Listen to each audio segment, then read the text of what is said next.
ABC6 Storm Tracker weather with meteorologist Kelly Bates.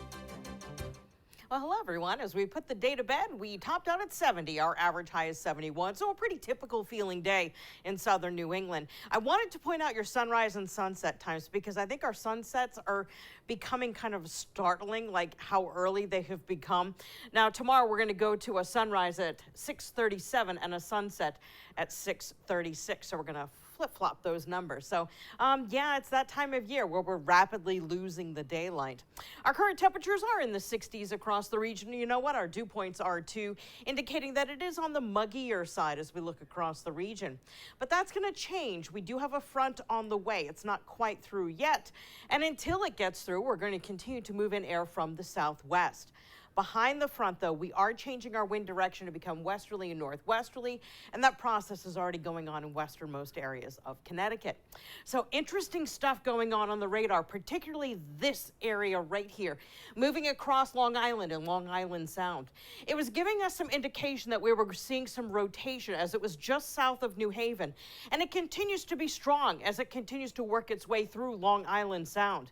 There is a chance that if this stays together long enough, we could, at least in the coastal areas, see some thunderstorm activity. We're not expecting a whole lot from it in terms of severe weather, but the chance of seeing yet more thunderstorms, definitely possible. And it will likely occupy our time as we go into, say, 3 a.m., 4 a.m., so don't be surprised if you do hear a rumble of thunder from Mother Nature. Yeah, this is all tied to a cold front that's going to be swinging on through. It doesn't have a whole lot of energy, but it's got enough to get these thunderstorms firing off. And again, it will be moving through our area till about 3, 4 a.m. After that, we're going to get into a place where we'll find some clearing, and that means sunshine to start your day on Monday. But once we get into the afternoon and evening, we're going to watch for the approach of a very weak front. Now, this very weak front has a slight chance of producing a little pop-up shower as we go into the nighttime hours on Monday. As of now, it shouldn't impact your late commute, but yeah, we have a chance of picking up a couple more raindrops. Here's how things are going to be looking for tomorrow. Starting at 7 a.m., going right through the afternoon, a decent amount of sunshine and highs that should top out in the lower 70s. Now, here's what we've all been waiting for. We've just got the 11 o'clock data in regarding this is still Tropical Storm Ian, but it is expected to continue to strengthen to hurricane strength within the next 24 to 48 hours. A lot of things are going on right now. We do have a hurricane warning that has been issued for Cuba and Grand Cayman. As the storm, even though it's kind of compact right now, it does have the potential of doing some very big damage as it continues to develop. We're talking, of course, in terms of storm surge and wind damage. And because it is moving so slow, it is just basically drenching areas with really heavy tropically enhanced rain. So we're looking at very high rainfall totals, likely going to see some flooding, no doubt. And also mudslides comes into the question here in the higher elevations of Jamaica and also portions of, Cuba.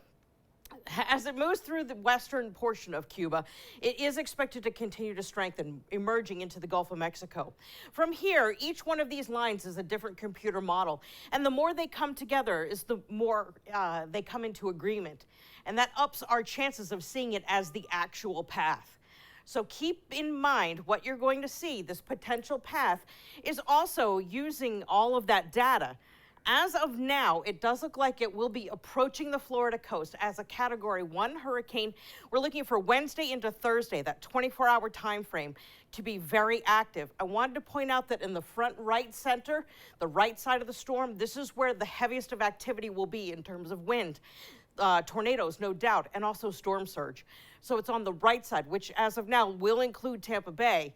That is really going to be bearing the brunt of the storm. But keep in mind, that's still days away, and that could change. Your forecast for today, chance of showers, chance of thunderstorms. Patchy fog developing near midnight, and then as we look down the road, we're looking at largely dry conditions. Temperatures will be dropping, though, midweek as we